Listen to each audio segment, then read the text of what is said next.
Jawabannya adalah kemudian para politisi sipil. Nah, tapi tentu ketika bicara tentang kemampuan para politisi sipil untuk mengawal militer ini, maka tentu harus ada take and give. Nah, memberikan satu kedudukan profesional bagi militer, maka juga harus memberikan kepada mereka apa yang menjadi hak-hak mereka itu sendiri. Nah, kalau kita bicara ini satu diskusi yang menarik 3 minggu lalu diselenggarakan oleh Unpad adalah satu pernyataan dari Mbak Jaleswari soal pemberian hak kepada memang belum kita mampu penuhi. Saya waktu menyusun tesis, saya bicara tentang bisnis militer. Satu persoalan sampai dengan saat ini kalau kita bicara tentang bisnis militer, itu belum ada sepenuhnya bisnis militer yang bisa diambil alih. Nah, kenapa belum bisa diambil alih? Karena kita sendiri memang belum bisa menjadikan satu jaminan kepada militer untuk pemenuhan kesejahteraan mereka. Ya, kalau kita berinteraksi, masih ada beberapa dari teman-teman TNI yang ya hidupnya pas-pasan atau bahkan mereka sebenarnya belum sanggup untuk membeli rumah. Ada satu interaksi saya dengan seorang kolonel yang saya tahu betul dia orangnya sangat sederhana sekali dan ya pernah pun saya berkunjung ke rumahnya, ya dia mengatakan ya rumah yang dia punya itu ya cuma rumah dinas ya itu satu-satunya. Nah, ini jadi satu persoalan ya. Meskipun memang kita kiri ada juga ternyata beberapa perwira lain yang memiliki satu kelebihan ekonomi ya. Nah, tapi kita juga perlu memperhatikan bagaimana dengan mereka yang memang benar-benar hidup bersahaja, ya, tidak kemudian mengambil satu benefits yang dari posisi yang dia emban. Nah, lalu kemudian masuk ke dalam konteks kontrol sipil yang dilakukan oleh kita, maka bagaimana kontrol sipil itu mampu mendorong profesionalisme militer. Nah, ini yang kemudian juga diungkapkan oleh Hans Bond, yaitu terkait dengan ada satu kompleksitas ya terkait dengan berbagai macam variasi yang tidak dapat diterjemahkan secara sederhana. Karena apa? Karena kalau kita hanya menerjemahkan bahwa kontrol sipil itu adalah satu hal hanya 2 kata, perintah dan patuh, jangan sampai kemudian itu menimbulkan satu permasalahan baru.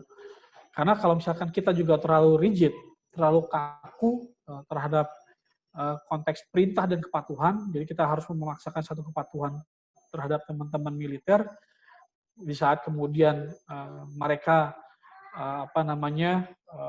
belum sepenuhnya mampu kita dukung pemenuhan kebutuhannya, maka kita harus mengambil jalan tengah. Ya. Tapi bukan berarti kita juga melonggarkan betul, bukan. Ada beberapa hal yang mungkin kita tetap perlu terus jaga maintenance yang terkait dengan dasar-dasar daripada pelaksanaan sistem politik demokrasi itu sendiri.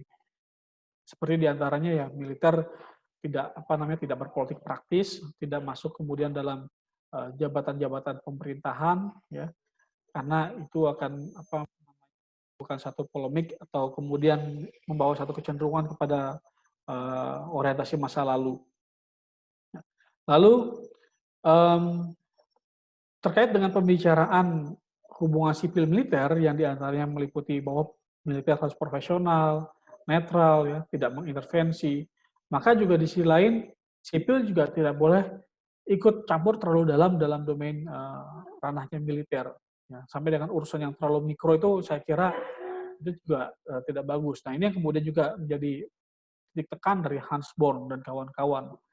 Jangan sampai kemudian kita terlalu banyak atau terlalu jauh mengintervensi urusan-urusan ini. Bukan berarti kita tidak boleh tahu, kita berhak untuk tahu, tapi ketika dalam hal yang bersifat teknis, kita sipil ya dalam hal ini harus menjaga ada batasan ataupun koridor yang tidak bisa sepenuhnya kita menginfiltrasi jauh ke dalam dunia.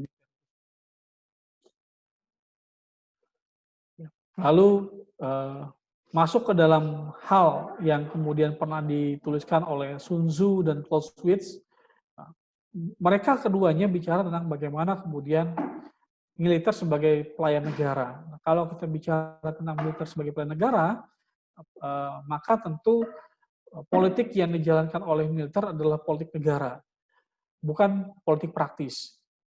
Politik negara itu yang seperti apa? Ketika kemudian ada satu ancaman yang terkait dengan ideologi, maka kemudian ya militer bisa apa namanya bisa masuk ke dalamnya. Ketika kemudian ada hal yang terkait dengan kemudian kedaulatan negara, apalagi soal misalkan kita bicara tentang Laut Cina Selatan, meskipun tidak secara langsung bersinggungan, maka militer tentu harus terlibat di dalamnya, karena itu adalah terkait dengan politiknya negara. Kemudian bagaimana dengan apa namanya dalam negara demokratis itu sendiri soal apa nama, mohon maaf, bagaimana kemudian konsep pelayanan tersebut. Yang pertama adalah lagi-lagi bicara soal profesionalisme militer, kemudian perlindungan terhadap jalannya demokrasi, pengakuan atas kekuasaan otoritas politik sipil, dan adanya kontrol sipil itu sendiri. Yang menarik ketika kemudian saya paparkan ini di hadapan teman-teman dari AD dan Angkatan Udara ya, AD dan AU, mereka semua memahami dan sudah kemudian menyampaikan bahwa itu adalah suatu kewajiban. Sipil punya satu kewajibannya sendiri, lalu kemudian militer punya satu kewajibannya sendiri. Dan keempat hal ini itu adalah sebuah apa namanya kewajiban yang harus dijalankan oleh mereka dan mereka mengakui itu. Sehingga dengan posisi yang seperti ini, saya melihat ada sudah mulai terbangun satu kesepahaman di dalam benak pikiran mereka, dan bahkan mereka selalu ingin mendorong apa namanya dan menjaga proses demokrasi itu sendiri. Makanya waktu pas muncul wacana terkait dengan tahun lalu saya di kelas Seskoat menyampaikan satu pertanyaan kepada semua pasis yang di kelas. Bagaimana seandainya kalau nanti TNI diberikan hak untuk memilih? Karena pada tahun lalu memang ada satu muncul isu terkait dengan pemberian kembali hak memilih bagi TNI. Meskipun isu ini juga pernah dulu dibahas oleh apa namanya Kang Yudi Krisnandi ya. Nah, lalu jawaban mereka beberapa ya, tidak semuanya, beberapa yang menjawab menyampaikan pandangan bagi mereka, Pak, kalau bisa usah dipilih, nggak usah diberikan hak pilih, karena kami khawatir kalau kami diberikan hak pilih, maka nanti kami akan terkotak-kotak, Pak, akan terfaksi-faksi. Ini yang jadi bahaya, kan politik nyata ini adalah politik negara, bukan politik praktis, Pak. Nah, saya mengapresiasi jawaban seperti itu, dan ini sudah menunjukkan satu apa namanya kesepahaman ya di antara sipil dengan militer terkait dengan kedudukan mereka masing-masing. Ya meskipun memang kita sebagai orang sipil masih mungkin memberikan mereka kembali hak politiknya, hak untuk memilih, tapi bukan untuk hak dipilih. Ya soal itu nanti kita bisa mungkin dengan beberapa teman-teman dari TNI mendiskusikan lebih jauh soal hak-hak mereka. Tapi mereka sudah memahami melindungi demokrasi itu sudah menjadi satu kewajiban bagi mereka, dan diantaranya harus ada kontrol sipil terhadap militer itu sendiri. Kalau kemudian satu hal yang saya ambil dari Miller dan kawan-kawan terkait dengan hubungan sipil militer ini sendiri, nah, ini tadi yang kalau kita ambil dari yang ditemukan oleh Hans Born, bagaimana sipil tidak terlalu jauh mengintervensi urusan yang bersifat mikro dari militer, dan juga kemudian militer juga sebaliknya ya tidak mengintervensi atau masuk ke dalam dunia politik praktis. Nah, ini dua dunia yang memang berbeda, tapi bukan berarti tidak bisa saling terkoneksi. Bisa terkoneksi satu sama lain di antaranya kalau membicarakan misalkan dalam hal keamanan nasional. Nah, misalkan TNI punya apa nih? Nasional punya satu pengetahuan apa yang kemudian bisa dideliver kepada masyarakat sipil. Nah, sehingga muncul satu bentuk, kalau bicara tentang di antaranya keamanan nasional, ada kan ancaman tradisional dan ancaman non tradisional. Misalkan bicara bencana alam, bicara tentang misalkan terorisme dan lain sebagainya. Nah, ini adalah ancaman keamanan non tradisional yang kita tahu bahwa militer dia punya mungkin satu expertise, dia punya tools dan lain sebagainya yang kemudian bisa di-sharing kepada sipil dan membantu sipil untuk kemudian menanggulangi masalah keamanan non tradisional. Satu tulisan yang kemudian juga saya baru sudah selesai saya buat di masa pandemi COVID ini adalah terkait dengan non traditional security issue. Perspektif bagaimana penanganan keamanan tradisional di Indonesia yang saya tulis dengan beberapa kawan, dengan 2 orang kawan saya, satu dari BINUS, satu dari UiTM di Malaysia. Studinya tentang di sini, tentang penanganan COVID-19 di Indonesia, terutama dari perspektif non-traditional security. Bagaimana kemudian ternyata militer juga mampu memberikan satu bantuan kepada sipil, ya.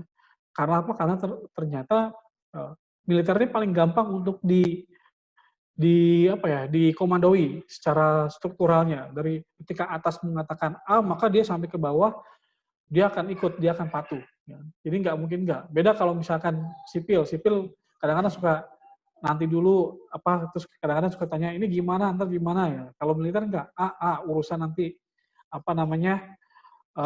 surat tugas atau lain sebagainya, yang penting ketika sudah dapat perintah dari komandan, dia jalankan. Enggak, dia tanya anggarannya dulu, dia tanya apanya dulu kan, gitu.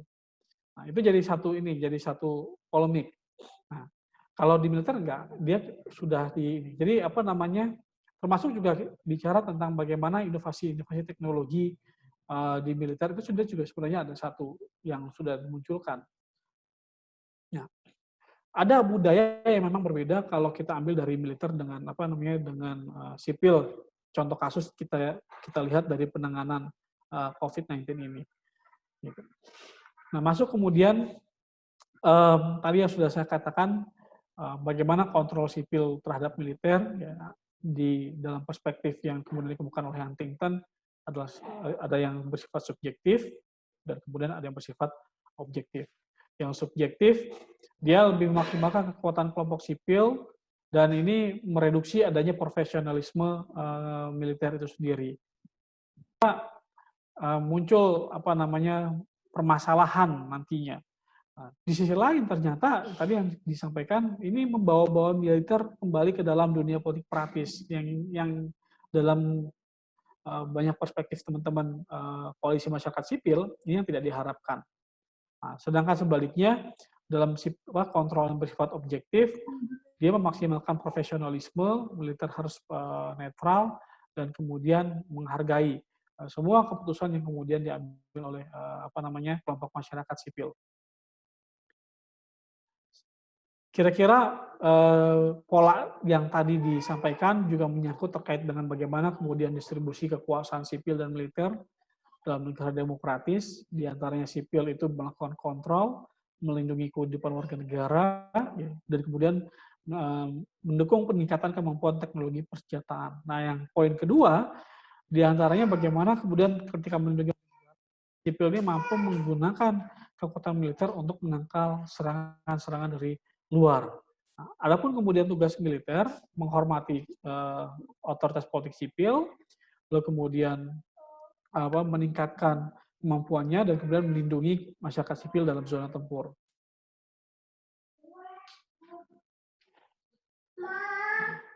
Saya coba untuk menampilkan beberapa perkembangan teori hubungan sipil militer, sebagaimana kemudian juga yang dikemukakan oleh Rudolf, ya, ada teori konvergensi, teori kelembagaan, teori agensi, dan teori konkordansi.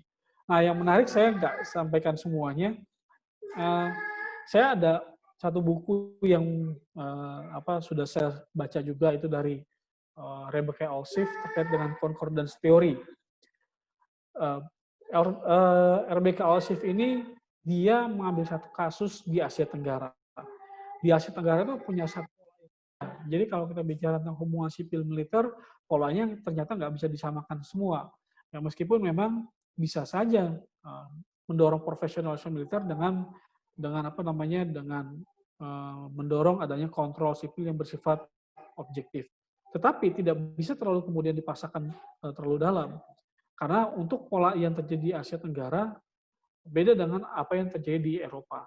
Huntington itu melihat dari perspektifnya Eropa, sedangkan Rebecca Alsif melihat daripada perspektifnya negara-negara di Asia, khususnya di Asia Tenggara, termasuk dia menuliskan juga Indonesia. Mengapa? Karena dalam negara-negara Eropa, maka kelahiran militer dengan pemerintahan otoritas politik sipil itu berbeda. Mana dulu yang lahir? Adalah otoritas politik sipil dulu, baru kemudian militer. Nah, lain halnya kemudian dengan di negara-negara Asia Tenggara. Di Asia Tenggara, menurut Rebecca, yang muncul itu adalah laskar dulu yang merupakan cikal bakal dari dari kekuatan militer. Sehingga bahasa yang kemudian sering kali kita dengar dan kemudian juga diulas sedikit oleh Rebecca Alsif soal bagaimana kesatuan militer dengan masyarakat. Nah, jadi mereka waktu itu militer lahir dari rahim masyarakat. Sehingga kalau kita tarik ke dalam ranahnya Indonesia, ada satu konsep yang seringkali kemudian digaungkan oleh TNI, ABRI pada masa itu terkait dengan kemanunggalan TNI.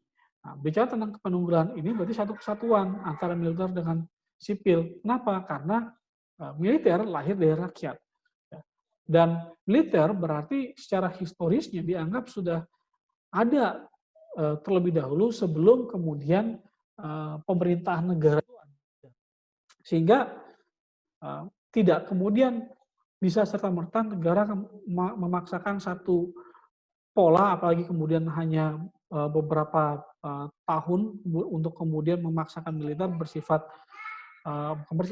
untuk berada di bawah penuh kendali mereka, di bawah kendali sipil.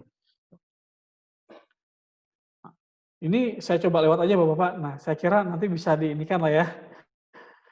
Nah, saya kira untuk lebih ininya kita Pak Lutfi kita diskusi saja. Saya kira biar lebih enak ya sharing pengetahuannya.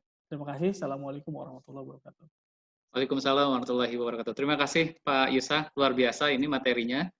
Banyak menambah pengetahuan kita dan kita menjadi semakin jelas bagaimana hubungan militer dan sipil khususnya di Indonesia. Juga termasuk dengan teori dan bagaimana sejarah keterlibatan TNI kita atau dulu dikenal dengan nama ABRI terlibat di dalam politik di Indonesia ya. Ada beberapa pertanyaan nampaknya yang sudah masuk Pak Yusa, saya akan bacakan satu persatu. Apabila nanti cukup banyak, saya nampaknya harus memilihkan ini ya. Dan pertanyaan pertama adalah dari Mbak Khairunisha, ini nampaknya dari mahasiswa S2 HI Universitas Indonesia. Mbak Khairunisha bertanya bahwa tadi disebutkan bahwa militer barangkali ya, sipil sebaiknya tidak terlalu dalam ikut campur dengan urusan militer. Lalu sejauh mana sipil dapat ikut campur dalam urusan militer tanpa masuk terlalu dalam? Dan dalam masyarakat yang mengagungkan transparansi, sejauh mana transparansi harus dipraktikkan dalam hubungan militer dan sipil? Kami persilahkan, Pak Dr. Yusa. Ya, baik, Mbak Herunisa, pertanyaannya bagus.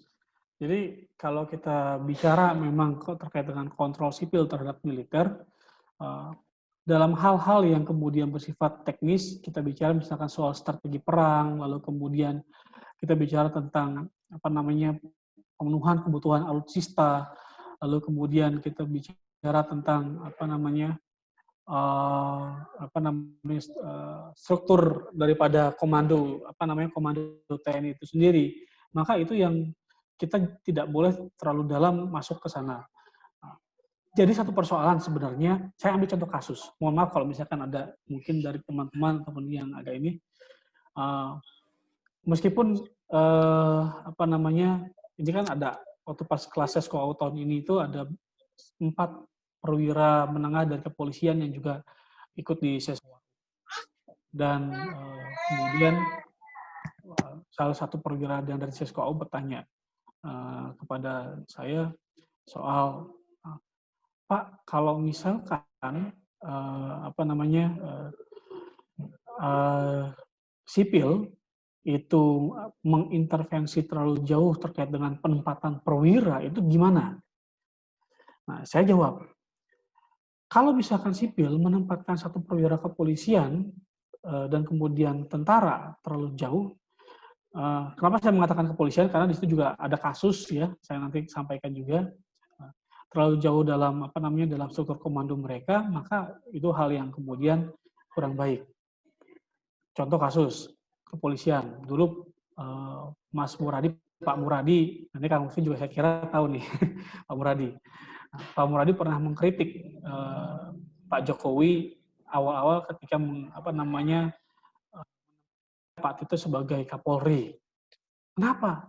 Karena itu memecah kultur daripada kepolisian itu sendiri. Di saat kemudian Pak Tito ini ibaratnya masih cukup banyak yang Pak Tito masih dibilang junior ya, karena seniornya masih cukup banyak juga pada saat itu. Ya meskipun polemik soal pengangkatan Kapolri juga muncul pada saat itu kan, karena ada Pak BG yang katanya ya ada saya tidak ingin menyebutkan masalahnya apa ya, tapi ada permasalahan pada masa itu sehingga banyak dikritik. Tetapi kemudian ketika Pak Jokowi secara tiba-tiba menaikkan Pak Tito, ini jadi satu permasalahan.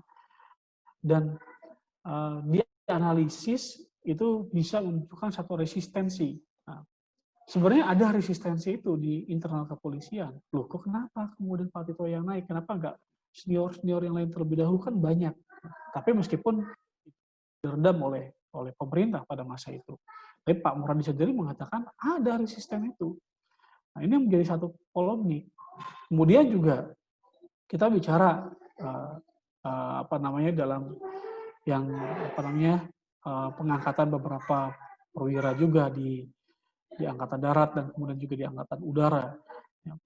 Yang pada akhirnya nah itu ada yang di luar kelas ya, di luar kelas saya pada saat itu bertanya, bukan bertanya, memberikan satu pandangan terkait dengan pengangkatan kepala staf ya, kepala staf yang katanya wah ini Pak ini, nah gitu. Saya nggak mau menyebutkan namanya, tapi polemik itu muncul di internal mereka. Hanya mereka karena mereka adalah militer, mereka harus patuh terhadap komando itu aja. Jadi untuk urusan kita sipil tidak boleh terlalu dalam mengintervensi. Kita harus memahami juga kultur mereka. Hormati ya kalau kita bilang senioritas dan junioritas mereka punya posisi itu. Ya jangan sampai kemudian kita mengangkat pemerintah itu mengangkat posisi militer itu karena kedekatan dan lain sebagainya, ataupun mungkin dari kepolisian karena kedekatan dan lain sebagainya, karena itu akan bisa jadi berbahaya. Lalu kemudian masuk ke dalam ranah alutsista, ini jadi polemik juga. Kita nggak bisa pungkiri, memang ini bukan menjadi persoalan yang hanya dilakukan oleh kelompok sipil saja, tapi juga saya mendapatkan juga beberapa ini dari internal militer oknum lah ya, kita sebutnya oknum yang juga sama bermain dengan alutsista, tapi juga dalamnya ada terlibat beberapa sipil juga di sana, beberapa elit sipil menentukan bagaimana alutsista itu harus begini, padahal kebutuhannya ya nggak begitu, sehingga pada akhirnya ya mereka ya sudahlah gitu kan, kalaupun mereka mengkritik juga atau tidak akan didengar, kalaupun mereka kemudian dianggapnya bagaimana. Nah, kita harus menjaga satu perasaan itu.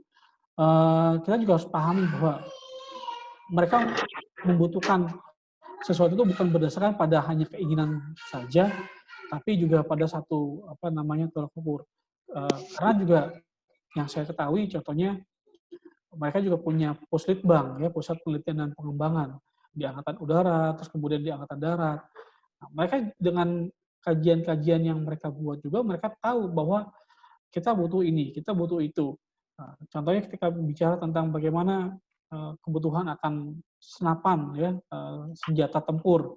Nah, mereka tahu spesifikasinya, tapi kadang-kadang ketika mereka sudah sodorkan ke atas, ya, berubah tuh di atas spesifikasinya. Yang tadinya grade 1 jadi grade 2, grade 3, bahkan pernah kejadian seperti itu.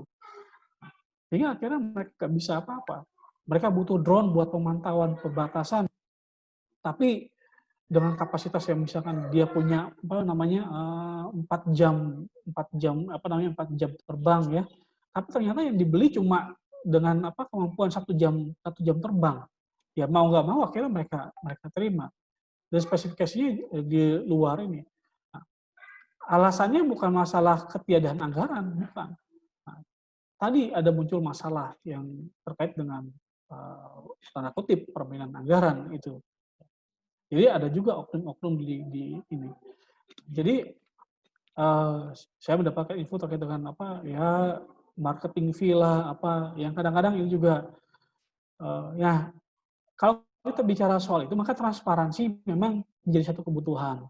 Nah, di saat kemudian uang negara APBN yang kemudian digunakan itu untuk peralatan militer apa namanya sudah dibelikan atau dibelanjakan, maka masyarakat sipil juga perlu tahu. Tetapi di sisi lain harus dipenuhi kebutuhan atas dasar spesifikasinya. Kita sipil nggak boleh terlalu dalam, ya, kemudian tidak boleh mengambil satu ini, tapi ya oknum-oknum selalu ada dari kedua belah pihak.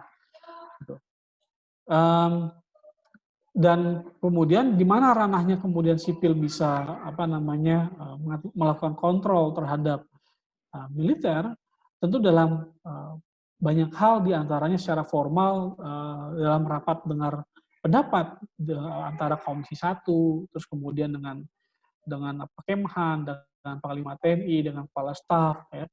Nah, meskipun memang tidak semua rapat itu bersifat terbuka, karena 3 tahun pengalaman saya di sana juga memang ada juga rapat yang bersifat tertutup.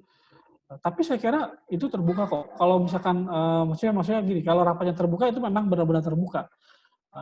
Karena pada saat kemudian saya menghadiri juga ada di sana yang di atas balkon itu kemudian memantau jalannya rapat antara anggota Komisi 1 dengan Panglima TNI atau dengan Menhan pada masa itu.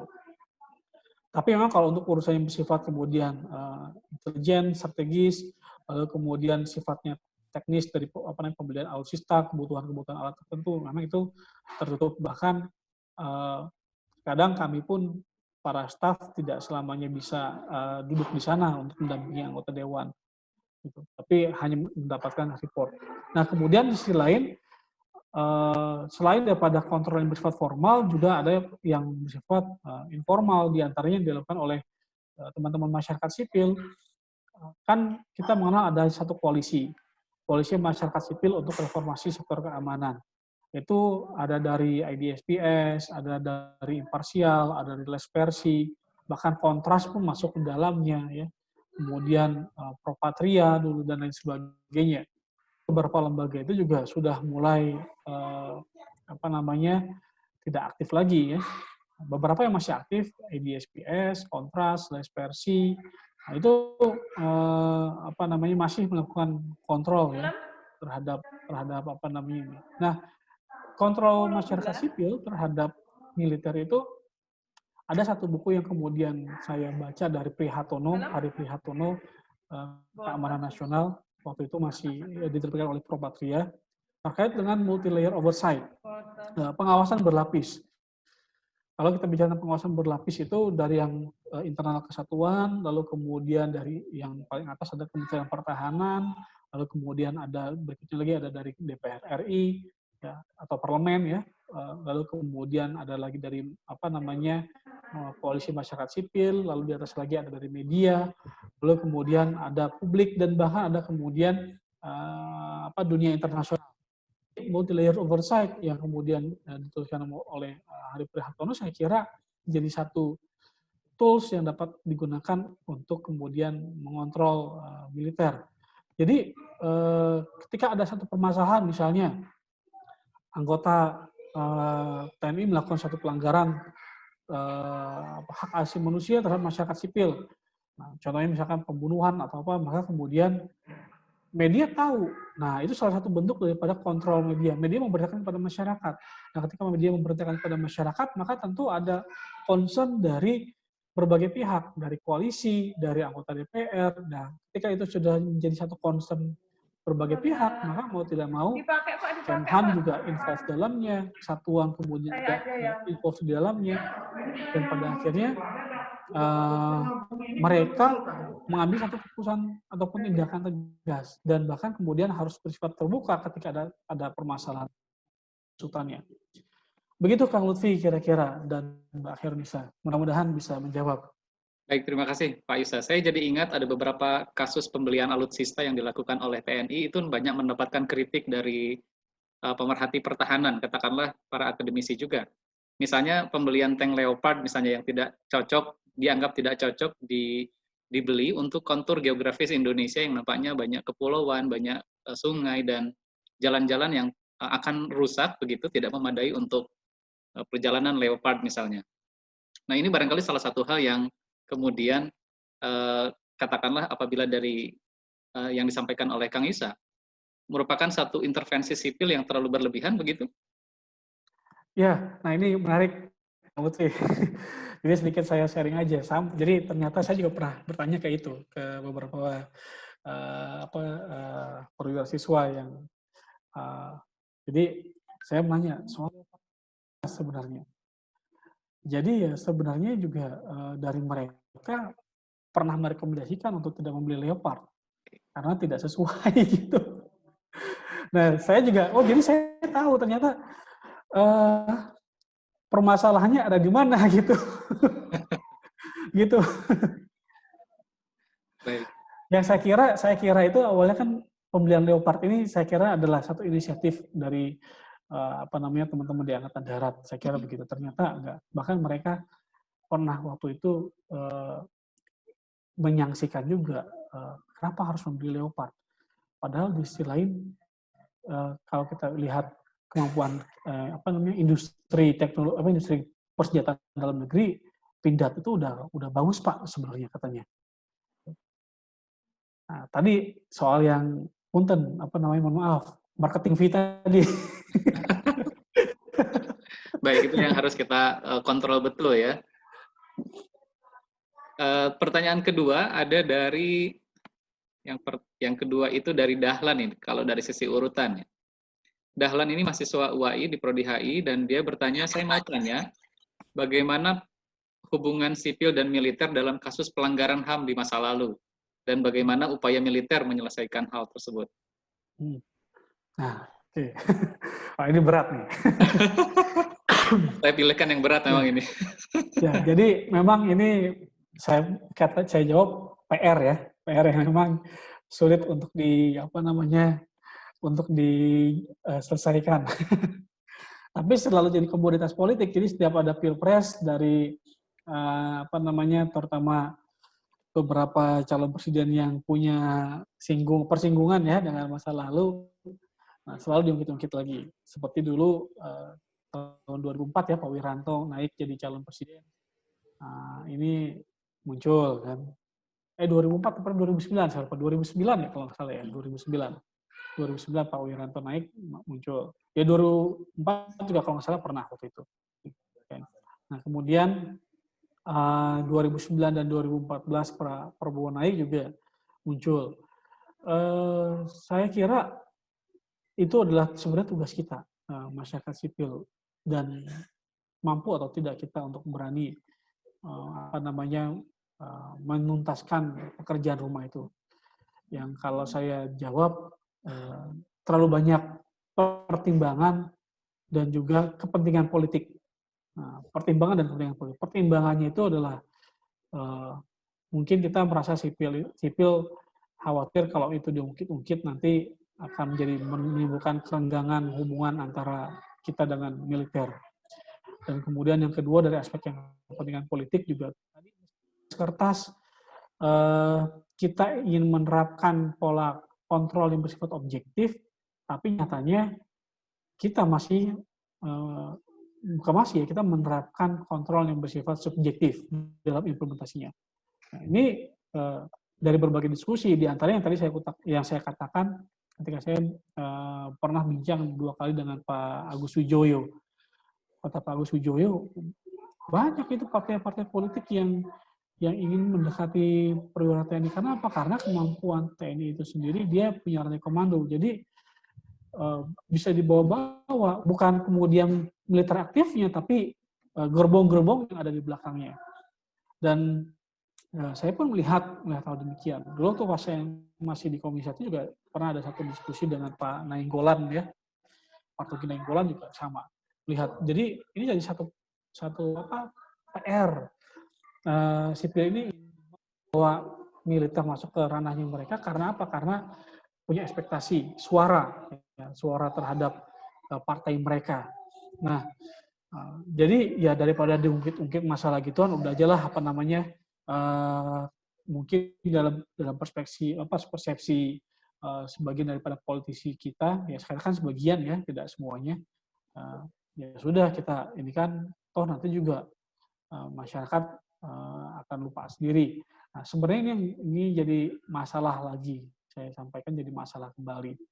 Dan pada akhirnya ketika kita masuk ke dalam pemilu, pilpres terutama, hal-hal seperti masalah Timur Timur, masalah Papua, masalah Aceh, itu hanya jadi komoditas politik yang tidak pernah benar-benar bisa kemudian disinggung.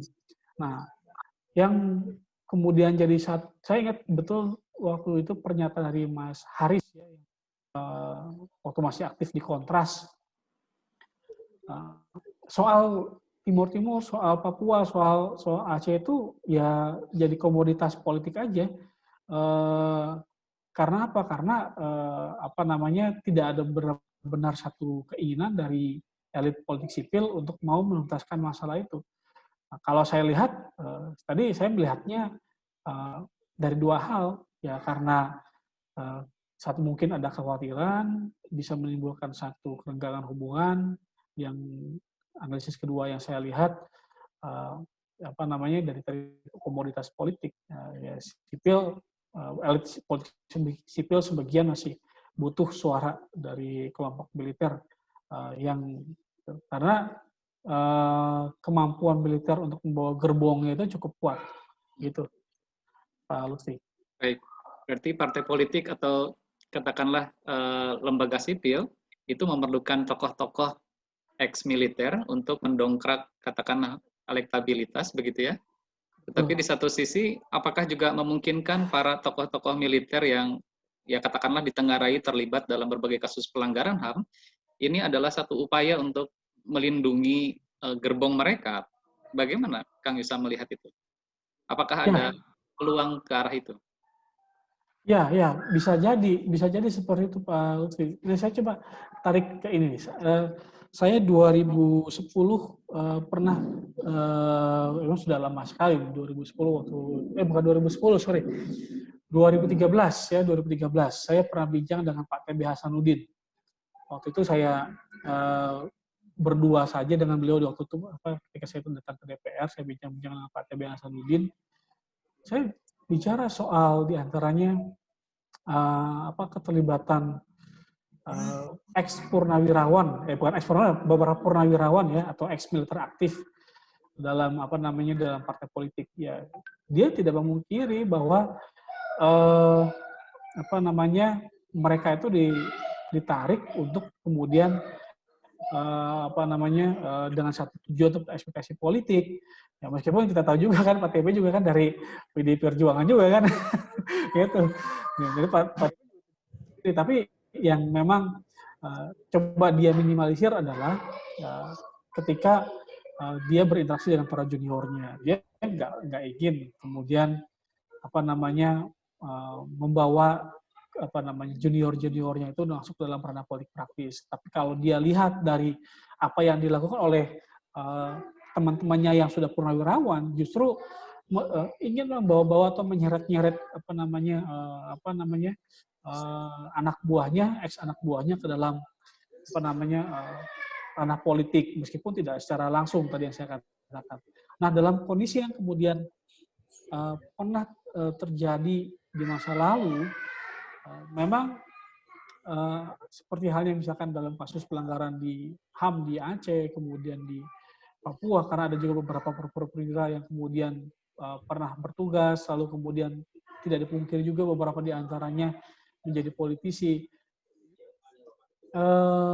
Menjadi satu komoditas politik, dan ya saya nggak tahu kenapa ini bisa terjadi, dan ya lagi-lagi saya hanya bisa menjawab itu menjadi sebuah pekerjaan rumah yang tentu nggak tahu sampai kapan kita harus bisa menyelesaikan pekerjaan rumah itu sendiri, dan bisa jadi ini menghilang begitu saja dalam beberapa kurun waktu yang akan datang. Dan saya pernah baca satu buku, saya lupa bukunya siapa ya, yang terkait dengan dosa politik para pemimpin kita. Ini jadi satu contoh kasus juga. Bung Karno tidak pernah diadili. Ini menghilang begitu saja. Dan begitupun dengan apa yang terjadi dengan Pak Harto, ya, tidak pernah diadili. Ada mungkin beberapa hal yang mengapa itu dilakukan. Pertama mungkin mengingat daripada kedua tokoh ini di sisi lain selain punya permasalahan juga punya jasa terhadap Republik ini. Bung Karno punya jasa terhadap bagaimana Indonesia awal-awal masih berjuang, ya, merangkak kemudian berdiri. Lalu Pak Harto juga punya satu kontribusi juga, sehingga dibiarkan begitu saja. Tapi sebenarnya di sisi lain ini tidak baik bagi proses demokrasi, karena kalau misalkan didiamkan juga, nanti akan menjadi satu presiden buruk kalau ternyata Indonesia tidak bisa pernah menuntaskan masa lalunya, ya, sehingga masa lalu ini selalu menggantung. Dan itu pun terjadi dengan kasus, kita sebut saja Prabowo Subianto dan Pak Wiranto, ya. Pak Prabowo dan Pak Wiranto, kita lihat kasusnya digantung. Jadi mulai dari pemilu Pilpres tahun 2004, terus kemudian 2009, lalu kemudian 2014, itu semuanya menggantung, dan bicara tentang komoditas politik ini baru muncul ketika pada saat Pilpres. Nah, ini jadi satu persoalan. Itu Pak Lutfi. Baik, terima kasih. Yang berikutnya adalah dari Hanum barangkali ya. Hanum nampaknya sudah menunggu cukup lama nih. Hanum mahasiswa dari HIUAI. Sebelumnya ada sebuah rencana peraturan presiden di mana ada keterlibatan atau intervensi TNI dalam upaya mengatasi terorisme. Kemudian ini menimbulkan pro kontra, dan bagi yang pro mengatakan bahwa Perpres intervensi TNI dalam mengatasi teroris menganggap peran TNI dirasa dapat mengoptimalkan segala tindakan terorisme yang tidak dapat sepenuhnya ditangani oleh aparat kepolisian. Dan tugas TNI dalam mengatasi aksi terorisme juga merupakan bagian dari OMSP. Dan yang kontra mengatakan bahwa intervensi TNI dalam mengatasi terorisme itu berlebihan dan akan menimbulkan tumpang tindih dengan institusi yang lain, seperti Densus 88, juga BNPT. Menurut pandangan Pak Yusa, sejauh ini Perpres atau intervensi TNI untuk menangani teroris, apakah urgent untuk dikeluarkan, dan apakah Perpres intervensi TNI dalam menangani teroris ini relevan dengan peran tugas dan peran TNI? Ya, jadi pertama saya sebelum menjawab ke itunya, saya coba memandang pertama dari bagaimana pelibatan militer, ya, di negara lain dalam OMSP. Di Amerika Serikat, di Jepang, bukan di Jepang, di Amerika Serikat dan beberapa negara lain, waktu itu saya lupa satu lagi di mana. Militer juga banyak kemudian dilibatkan dalam penanganan bencana itu. Dan bukan hanya bencana, tapi juga dalam operasi-operasi lain selain perang. Dan termasuk diantaranya dalam hal penanggulangan terorisme itu sendiri. Dan kalau kita bicara, bukan kita mengikuti negara-negara lain, bukan. bukan juga karena Amerika sebagai tolak ukur demokrasi negara di dunia, bukan. Tapi itu jadi sebagai sebuah lesson learned kita, pembelajaran kita bahwa ternyata negara lain yang mengklaim sebagai negara demokratis juga menggunakan institusi militernya untuk operasi selain perang, seperti bencana alam dan penanggulangan terorisme, ya, dan lain sebagainya. Nah, yang kemudian terjadi di Indonesia terkait dengan pelibatan TNI dalam penanggulangan terorisme itu saya kira dapat dibenarkan melihat daripada analisa bahwa teroris yang ada di Indonesia itu juga terkait dengan jaringan terorisme global. Nah, ini yang menarik karena saya juga lagi melakukan kajian kebetulan dengan teman-teman dari Pusat Studi Keamanan di UNPAD, ya. Kemudian kami mendapatkan satu bersama-sama dengan Kementerian Luar Negeri, ya, soal bagaimana analisa soal terorisme dan kemudian pembalikan sebagian ex-ISIS, ya, ke Indonesia. Dalam satu nanti kita akan mengadakan sebuah FGD, mudah-mudahan nanti saya bisa sharing ke Kang Lutfi untuk info FGD-nya dengan Kemlu. Pada saat kajian awal kita adalah bahwa terorisme di Indonesia ini terafiliasi koneksi dengan beberapa kelompok teroris global. Ya, kita sebut saja tadi ada ISIS, ya kan, ada Al-Qaeda, ya, terus kemudian yang beberapa lainnya. Dan kalau kita bicara tentang konektivitas mereka yang ada di Indonesia dan yang ada di luar, ini jadi satu masalah. Masalahnya adalah berarti terhadap kedaulatan negara, yang bukan hanya persoalan ideologi, tapi juga soal ancaman terhadap negara kesatuan Republik Indonesia. Nah, ancaman ini yang kemudian dilihat oleh pemerintah dan juga kemudian oleh TNI bukan hanya sebagai sebuah ancaman keamanan biasa, tapi juga ancaman terhadap tadi kedaulatan negara, masalah pertahanan. Kan pertahanan itu memang tidak bisa, kalau saya lihat, ditafsirkan hanya bentuknya serangan yang memang wujud nyata dari luar ketika kemudian pesawat asing masuk menyerang ke Indonesia, tapi juga bisa mereka secara perlahan masuk ke dalam, ya, dengan apa yang kita sebut dengan proxy war, ya, proxy war sendiri. Nah, ini yang kemudian perlu diantisipasi, dan negara lain sudah kemudian melihat hal itu. Tetapi kalau misalkan kita melihat kebutuhan akan perpres, ini memang menimbulkan pro dan kontra.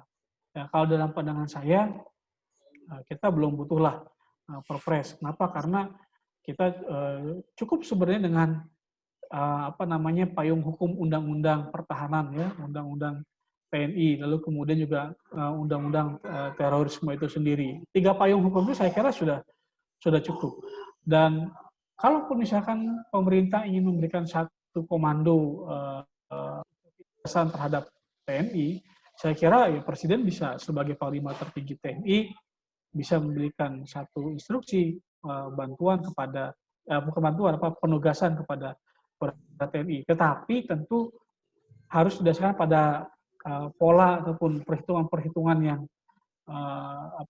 yang berlaku. Bagaimana gradasi ancaman itu sendiri. Kan Kementerian Pertahanan pada tahun 2008 juga, kemudian juga tahun 2010 juga pernah memunculkan buku putih pertahanan yang di situ ada gradasi ataupun eskalasi tingkat ancaman keamanan, ya, mulai dari low sampai dengan kemudian high. Nah, ketika rendah ancaman itu dianggap rendah, kecil, maka saya kira biarlah itu menjadi tugas daripada kepolisian dan institusi keamanan yang lainnya, ada BNPT di situ. Ketika kemudian gradasi ancamannya menjadi high, baru kemudian porsi daripada militer. Nah, bagaimana kemudian dengan aksi terorisme yang ada pada saat ini? Ya, saya melihatnya memang belum pada ancaman yang tinggi. karena masih bisa ditanggulangi oleh aparat kepolisian. Cuma jikalau Presiden menghendaki adanya perbantuan TNI terhadap Polri, maka tentu harus atas dasar kontrol sipil yang ketat, diantaranya dari parlemen, lalu kemudian juga bisa dari kelompok masyarakat sipil, dan itu harus diberlakukan. Tanpa itu, saya kira nanti bisa akan terjadi namanya abuse of power, ya. Dan teman-teman TNI juga saya kira sudah memahami kondisi ini. Bahkan mereka lebih mengatakan bahwa dalam penanggulangan terorisme itu adalah mereka lebih preventif, pada aspek yang preventif ketimbang yang represif. Mereka memberikan informasi intelijen, ya, terus kemudian mereka membantu pemerintah pusat dan daerah untuk melakukan sosialisasi, deradikalisasi. Nah, contoh yang kemudian dilakukan dengan deradikalisasi itu adalah dengan bela negara yang mereka lakukan di beberapa komando teritorial, seperti di Kodam, kemudian di Kodim. Jadi itu yang mereka lakukan. Begitu Pak Lutfi. Baik, terima kasih. Yang berikutnya adalah dari Dava Zahwa, mahasiswa Universitas Al-Azhar Indonesia. Dava pernah membaca satu artikel reformasi sektor keamanan, dan artikel yang dia baca adalah terkait dengan RSK di Thailand. Di Thailand dinyatakan RSK-nya gagal karena salah satu faktornya adalah adanya peace maintaining force. Dan dia ingin bertanya, apakah di Indonesia yang sedang menjalankan RSK, apakah ada faktor yang bisa menggagalkan RSK di Indonesia itu sendiri? Baik, kalau kita melihat secara produk legislasi, alhamdulillah sejauh ini memang belum ada ya produk legislasi yang kemudian memang berpotensi untuk menggagalkan reformasi sektor keamanan itu sendiri. Dari kebijakan-kebijakan yang ada pun, saya masih melihat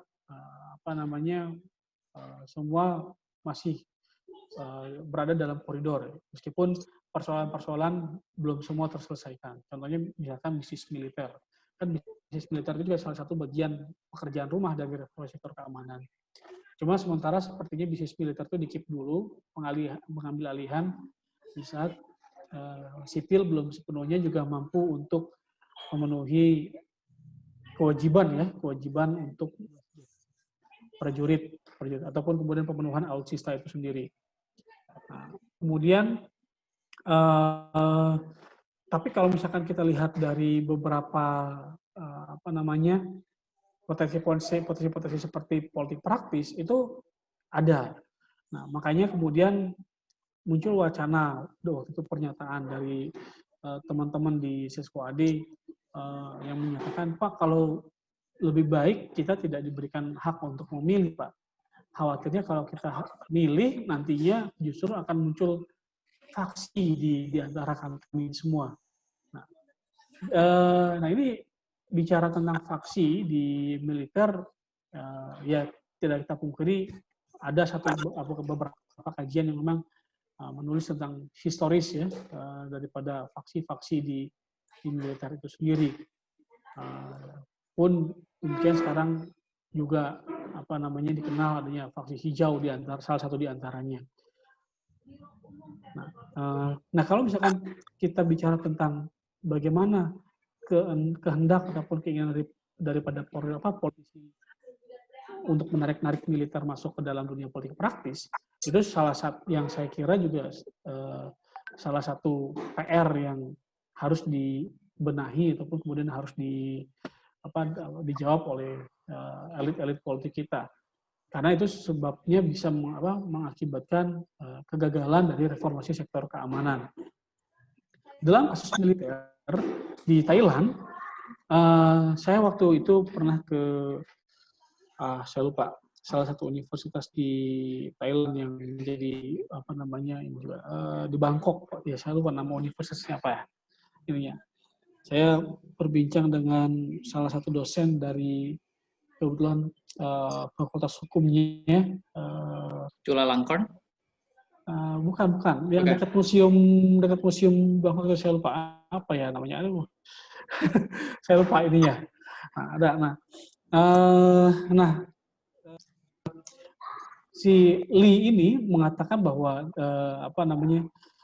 apa yang terjadi di Thailand itu dikarenakan militer itu punya privilege, ya, dan tidak dipungkiri posisi raja itu sangat sentral, ya. Raja itu sangat sangat kuat sekali, jadi apa yang kemudian dilakukan oleh militer Thailand dikatakannya sebagai sebuah politik politik negara, ya, bukan politik praktis. Dikarenakan sipil pada masa itu berkonflik dan dianggap tidak becus ngurus negara.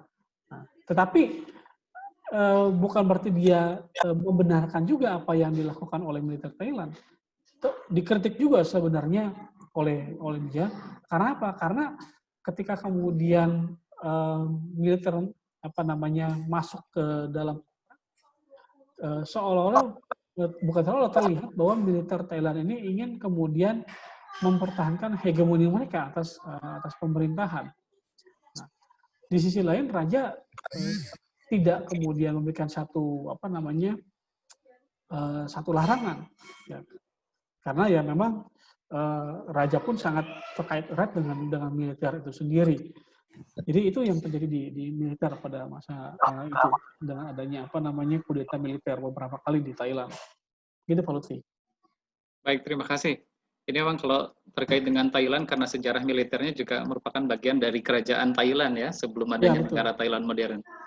Terima kasih Pak Yusa atas jawabannya. Berikutnya adalah dari salah seorang dosen kami, Pak Nazarudin Nasution, bertanya, bagaimana situasi hubungan sipil militer dewasa ini?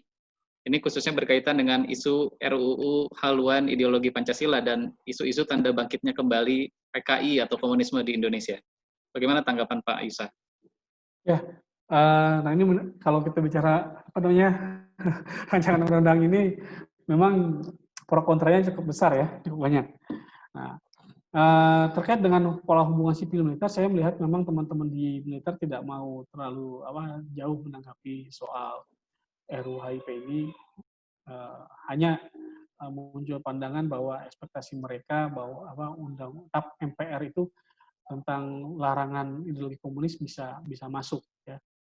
Tapi tidak terlalu jauh menyinggung soal substansi yang ada di rancangan undang-undang haluan ideologi Pancasila gitu. Tapi kalau dari kami kita ya dosen-dosen ini kan selalu menarik untuk mengkaji lebih dalam yang sipil-sipil ini tentang HIP ini.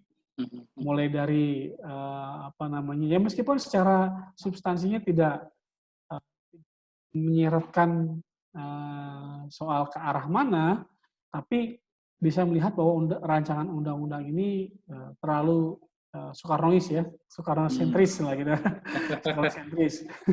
Dengan adanya mulai pembahasan terkait dengan Trisila, terus kemudian Ekasila. Jadi seolah menegaskan bahwa ini rancangan undang-undang yang terlalu berlandaskan pada pemikiran Bung Karno gitu. Jadi sehingga muncul polemik dikaitkan soal bahwa pemikiran Trisila dan Ekasila ini ya sudah tahulah katanya arahnya kemana gitu. Coba kita perlu diskusi lebih jauh lagi lah, lebih dalam soal ini ya, soal Pak Nazarudin soal soal rancangan undang-undang HIP yang saya kira memang polemiknya memang cukup kental. Tadi sekali lagi memang tidak secara tersurat untuk memunculkan satu pemaksaan terhadap pemikirannya Bung Karno, tetapi dari cara-cara rancangan undang-undang ini membawa alur berpikirnya ke arah mana sudah kelihatan. Ini bahwa dominan pemikirannya Bung Karno dengan gagasan Trisila dan Eka-silanya.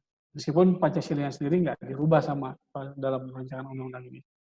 Walaupun tadi teman-teman militer harapannya ya mereka TAP MPR tentang pelarangan ideologi komunis dan sosialis Marxis itu juga bisa menjadi satu pijakan.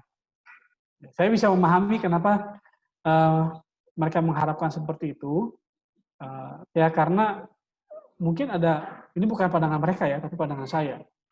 Mungkin mereka juga ada takutan juga soal pemikiran yang ke arah sana, karena juga historis daripada lahirnya Trisila dan Ekasila itu kemudian membawa orientasi politik ideologinya ke arah mana, itu sih. Baik, terima kasih. Nah, ini harapannya tentu TAP MPRS itu masih menjadi konsideran begitu ya di dalam RUU HIP ini. Baik, yang berikutnya adalah ini masih dari Dahlan ini. Nampaknya Dahlan masih penasaran ya. Dahlan ini memang sangat meminati sekali topik-topik yang terkait dengan isu-isu militer. Dahlan ingin bertanya terkait dengan ya bisnis yang dilakukan oleh militer nih, Pak Yusa. Bagaimana hubungan perusahaan militer swasta dengan sipil dalam hubungan sosial politik? Apakah perusahaan militer swasta dapat mengancam perusahaan militer sipil? Bagaimana hubungannya dengan korporasi begitu secara umum? Masih adakah bisnis-bisnis militer saat ini yang kemudian seharusnya dilepaskan begitu? Ya, nah bisnis militer memang ada beberapa jenis ya. Kalau misalkan bisa nanti Mas Dahlan membaca bukunya, diantaranya Mbak Koni itu, bisnis tentang bisnis militer. Di antaranya ada yang bersifat formal ya, dan kemudian ada yang bersifat non formal. Nah, kalau yang bersifat formal, contohnya kita bicara tentang Indokoperasi ya, Inkopat, ya, Inkopau dan lain sebagainya. Nah, Indokoperasi itu salah satu bentuk daripada bisnis militer. Lalu kita mengenal dulu ada Asabri, asuransi Angkatan Bersenjata Republik Indonesia, dan lain sebagainya. Itu bisnis-bisnis yang bersifat formal. Tuntutan di era reformasi memang menginginkan adanya pengambil alihan bisnis militer. Kenapa? Karena menyebabkan militer tidak profesional. Yang seharusnya militer fokus pada tugas negara, ya ini mereka fokus pada tugas selain tugas negara. Mereka mencari keuntungan dengan dengan koperasi-koperasi ataupun bisnis-bisnis tersebut. Nah, di sisi lain ada yang bersifat non formal ataupun bisnis gelap, bisnis hitam. Nah, kita bicara tentang bagaimana kemudian backing tempat-tempat tertentu dan lain sebagainya oleh aparat, bukan hanya oleh aparat dari TNI tapi juga oleh aparat kepolisian. Pernah muncul beberapa kasus sampai dengan kemudian tahun lalu saya masih mendengar ribut-ribut antara oknum TNI dengan Polri ya, berantem, ada menjadi korban terkait dengan backing terhadap tempat-tempat hiburan ya, tempat-tempat perusahaan-perusahaan dan lain sebagainya. Tapi itu memang yang ilegal. Kan yang formal dulu deh, yang legal dulu. Ini memang jadi satu pekerjaan rumah. Tapi belum bisa kemudian kita memaksakan juga kehendak untuk mengambil alih. Persoalannya adalah selalu pada jika kemudian ini diambil alih, maka bagaimana kemudian kita mampu sepenuhnya membuat mereka sejahtera. Jadi kan profesional itu bukan hanya kemudian kita mengambil apa yang menjadi hak, bukan mengambil apa yang menjadi sepenuhnya mereka lakukan, tapi juga memberikan hak mereka, ya, sehingga mereka menjadi sejahtera dan lain sebagainya. Tinggal yang perlu dilakukan oleh kita adalah selama kita belum bisa mengambil sepenuhnya Indokoperasi, kemudian Asabri dan lain sebagainya, kita memonitoring pemanfaatannya. Yang kemudian dulu saya ingat betul juga waktu saya berbicara dengan Pak Syafri Samsudin waktu beliau masih di Kemhan. Pak Syafri juga punya sebuah keinginan sebenarnya soal untuk mengambil alihan bisnis ini. Tetapi saya dapat memaklumi juga bahwa pekerjaan rumah kita juga cukup banyak ya, sehingga yang kita lakukan untuk saat ini adalah mengambil jalan tengah. Jadi kontrol terhadap bisnis militer, di mana kemudian ketika uang itu masuk, maka uang itu kita bagaimana dia tidak mengendap di apa namanya di institusi itu, tapi juga dia masuk ke kas negara. Nah, kontrol juga diberlakukan oleh Komisi 1 ya terhadap hal ini. Terus kemudian juga Menteri Keuangan juga harus tahu terkait dengan apa namanya ini. Termasuk juga sekarang kan kita punya OJK ya, Otoritas Jasa Keuangan, ya kan seperti asuransi ini kan harus jelas bagaimana flow aliran keuangan itu sendiri. Maka ABRI pun menjadi, yang saya tahu juga menjadi Asabri ya, salah satu yang kemudian apa namanya dikontrol. Ya tentu harapan kita ke depannya tidak ada lagi bisnis-bisnis seperti ini, sehingga kita bisa fokus pada bagaimana penguatan TNI ya, untuk bidang pertahanan. Sebab yang kita harapkan tentunya kita pengen jadi sebuah negara yang besar, dan ketika kita ingin jadi negara yang besar maka ditopang itu oleh banyak hal, ya, aspek politik, terus kemudian aspek ekonomi, dan kemudian aspek pertahanan. Agak sulit bagi kita kalau misalkan ingin menjadi negara besar, tapi ketiga aspek ini itu masih lemah. Nah, saya nggak tahu kenapa kemudian Amerika Trump ini bilang Indonesia sebagai negara maju. Dasarnya apa? Apakah karena dia ingin mencoba untuk melakukan pendekatan ke Indonesia atau gimana di saat Indonesia dekat dengan Cina?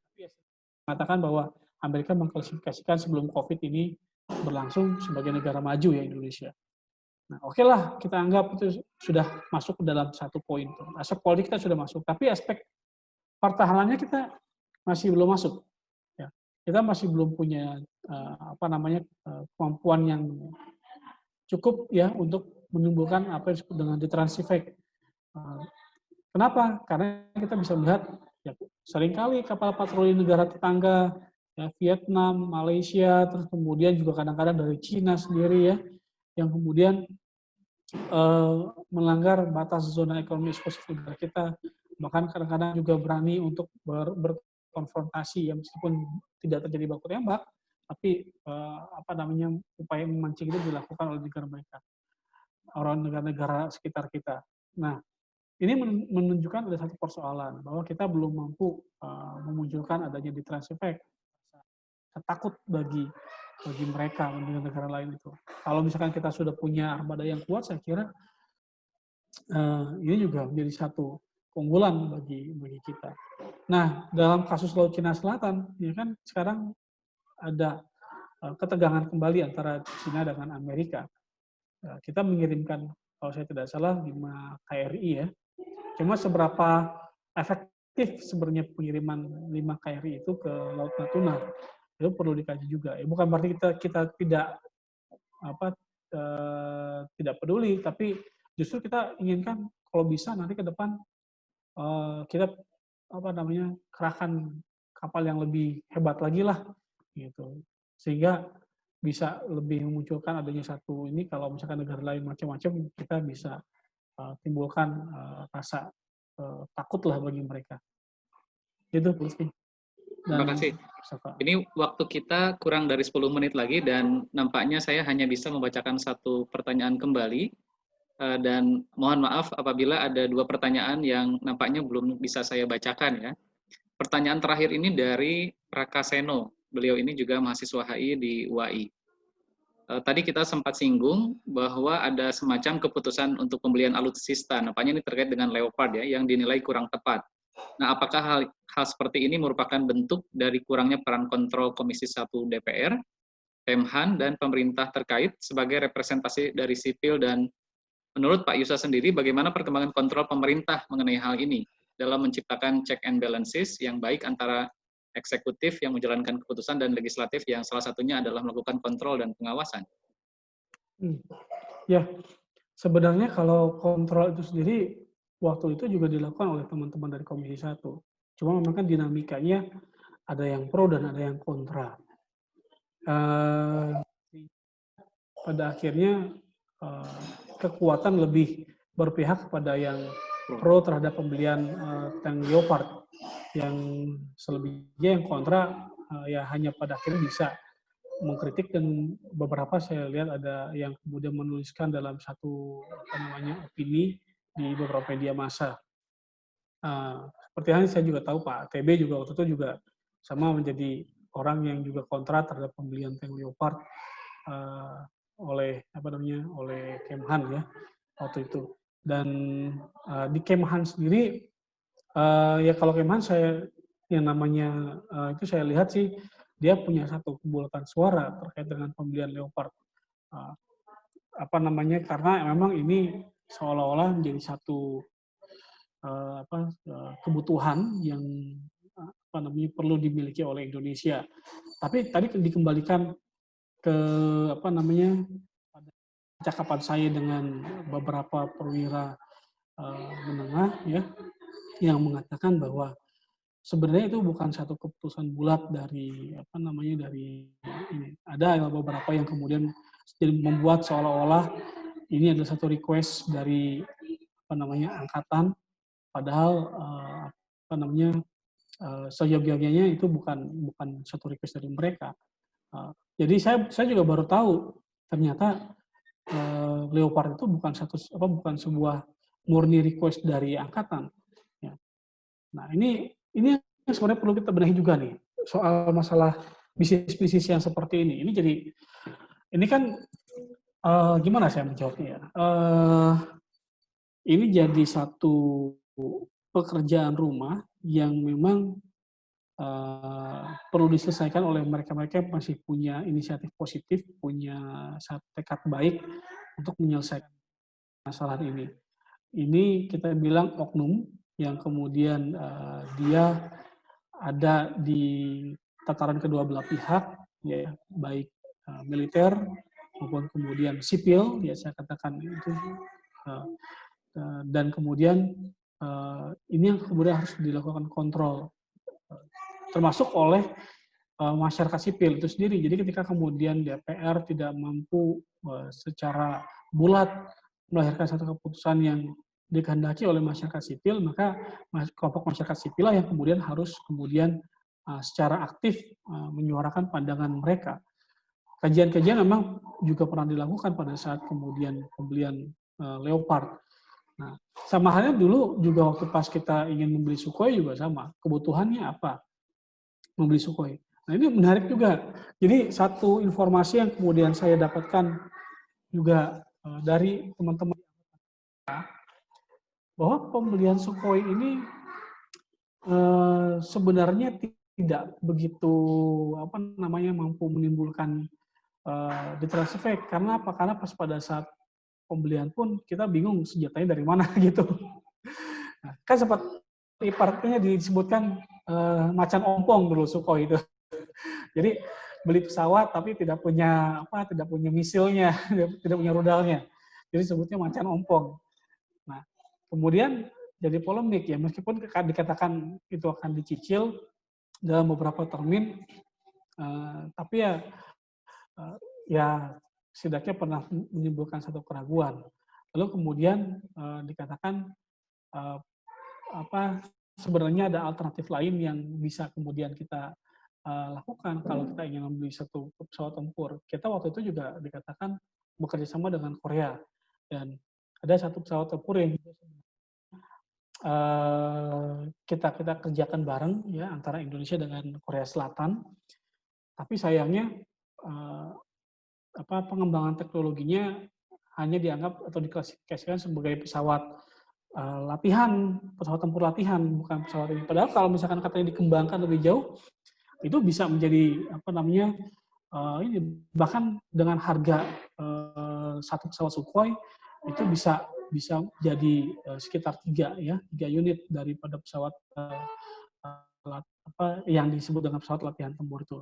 Padahal sesungguhnya itu bisa grade-nya ditingkatkan. Gitu Pak Lutfi. Baik, terima kasih. Ini nampaknya kita sudah berada di akhir perkuliahan karena waktu beranjak ke 11.30. Saya kira tadi dari penjelasan Pak Yusa, nampaknya reformasi sektor keamanan di Indonesia sudah mengalami berbagai kemajuan seiring dengan tumbuhnya masyarakat sipil yang juga melakukan kontrol terhadap bagaimana jalannya proses reformasi sektor keamanan, khususnya terkait dengan relasi sipil dan militer di Indonesia.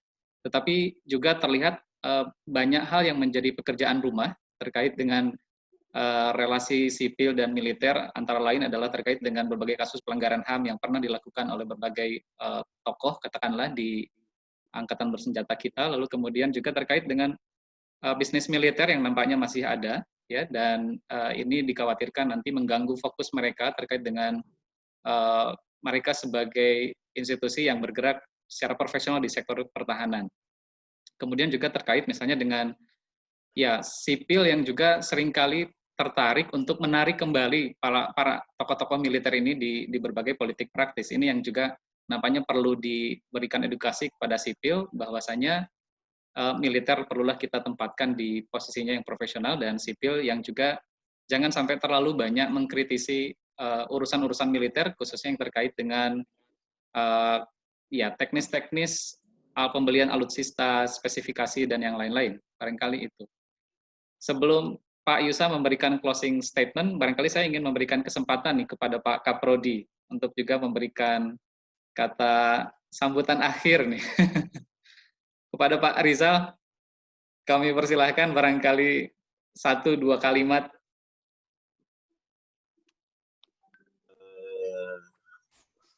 Baik, tidak banyak, ya yang jelas pasti tidak banyak yang mau saya sampaikan. Saya nggak akan bicara konten, tadi sudah banyak masalah konten sudah didiskusikan.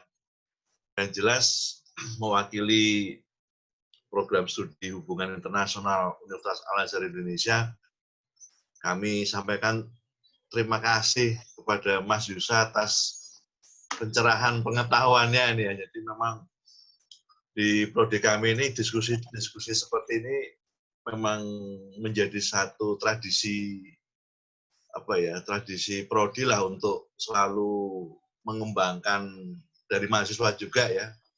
Namun juga dari dosen, diskusi-diskusi seperti ini bagi kami merupakan suatu tradisi keilmuan untuk mengupdate ya perkembangan kekinian lah dari isu-isu strategis yang berhubungan dengan, kalau seperti ini kan relasi sipil militer gitu ya. Sebelumnya pernah ada diskusi tentang industri militer gitu, Mbak Kuri ya, mungkin Mas Yusa tahu ya Mbak Kuri. Itu minggu kemarin tuh kami diskusi tentang industri militer, kaitannya sama HI dan teknologi gitu, Mas Yusa. Dan juga hal-hal lain yang berhubungan dengan perkembangan terkini dari segala hal yang berhubungan dengan isu-isu strategis studi HI. Nah, sekali lagi terima kasih banyak ini Mas Yusa, dan jangan bosan nanti misalnya ada diskusi lagi apaan gitu kami undang untuk sebagai narasumber gitu ya. Dan salam Dago Utara juga Mas Yusa. Saya jadi ingat kalau pas Jumatan ya, kalau ketemu ya dulu ya. Di kampus. Iya kayaknya Pak. Kesempatan bimbingan dengan pembimbing juga itu ya. Oh iya, sering ketemu di masjid dulu, masjid di kampus Dago gitu. Gitu. Saya pikir itu aja Mas Lufi ya. Yang pasti ini satu pencerahan pengetahuan yang menarik dari Mas Yusa yang disampaikan ke kami, dosen juga, dari mahasiswa juga, karena nggak banyak ya orang yang membahas tentang isu atau relasi sipil militer ya. Kebanyakan kalau nggak sipil ya militer gitu. Tapi ini ya berusaha untuk mensintesiskan lah gitu ya relasi keduanya dalam konteks ya ada yang berbicara ini kelas sebagai hubungan antara kelas sosial dalam satu negara di Asia Tenggara yang sebetulnya nggak bisa satu sama lain nggak bisa berdiri sendiri ya, tetap ada semacam intervening ya. Nah ini bahasa saya intervening gitu ya dalam hubungan sipil dan militer ini. Entah yang mengintervening ini sipil atau bisa juga yang mengintervening ini militer. Dan tentunya akan berbeda ketika kita melihat negara-negara di Eropa dan Amerika yang supremasi sipilnya memang sudah established ya dari sejarah pembentukan nation state-nya gitu. Seperti itu Pak Lutfi. dan Mas Yusa. Sampai Terima ketemu. kasih. Terima kasih Pak Kaprodi. Pak Yusa, barangkali ada 1-2 menit closing statement terkait dengan isu kita hari ini. Ya, baik. Terima kasih Pak Rizal. Mudah-mudahan atau insya Allah lain waktu kita bisa ketemu lagi Pak. Mungkin di kampus Dago. Atau saya juga insya Allah kalau misalkan ada undangan siap untuk ikut lanjut berdiskusi di Al-Azhar. Ya, waduh, alhamdulillah. Terkait dengan kemudian penutup dari saya, memang harapannya adalah bahwa reformasi sektor keamanan, terutama dari hal hubungan sipil militer ini ke depan semakin membaik, semakin terus meningkat di saat kemudian kita masih melihat adanya beberapa praktik-praktik kontrol sipil yang bersifat subjektif, menarik kembali militer ke dalam dunia politik. Padahal di sisi lain ada satu ekspektasi dari teman-teman mereka sendiri, ya sudahlah kalau itu militer nggak usah diberikan hak pilih saja. Meskipun saya juga masih melihatnya bagi siapapun warga negara itu bukan cuma sipil tapi juga militer, dia punya hak politik. Dan kalau saya berpandangan ke mereka, ya hak politik itu bisa kita berikan ketika kita sudah melihat adanya satu progres kemajuan. Sekarang kemajuan sudah ada, tinggal kita menimbang-nimbang baik dan buruknya. Apakah kemudian memang militer diberikan hak pilih lagi atau tidak. Saya kira ke depan mungkin mereka akan diberikan hak pilih kembali, meskipun sebagian di antara mereka mengatakan jangan diberikan hak pilih, khawatir nanti akan menjadi politik praktis, bukan menjadi politik negara lagi. Dan yang kedua, tentu kalau kita bicara tentang apa yang dikatakan oleh Hans Born, ya saya juga pendapat dengan Hans Born, bahwa kita janganlah kemudian kita masuk sampai dengan hal-hal yang bersifat mikro dari urusan-urusan militer, dan pun jangan mereka masuk ke dalam hal-hal yang bersifat mikro dari urusan masyarakat sipil. Biarlah kita semua berada dalam ininya, kecuali dalam hal-hal yang bersifat dengan urusan negara, baru kita masuk. Tadi soal misalkan kebutuhan alutsista secara spesifik, mungkin kita perlu tahu, tapi soal kemudian teknis dan segala macamnya, ya mereka yang lebih mengetahui karena mereka punya lubang juga, dan kita harus mendengarkan ya mereka. Soal kemudian rantai komando, ya soal masalah penempatan perwira, saya kira juga itu sama. Jangan kemudian kita mencampuri hal-hal yang bersifat politik karena mungkin ini kedekatan dengan politisi tertentu, kemudian diangkatlah menjadi kepala anu gitu ya, ataupun apa gitu. Ini akan menjadi sangat berbahaya karena mereka akan melihat kok ini kami diintervensi, kok kami ini mentang-mentang yang bersangkutan dia punya kedekatan dengan orang-orang tertentu, jadi bisa menempati posisi itu.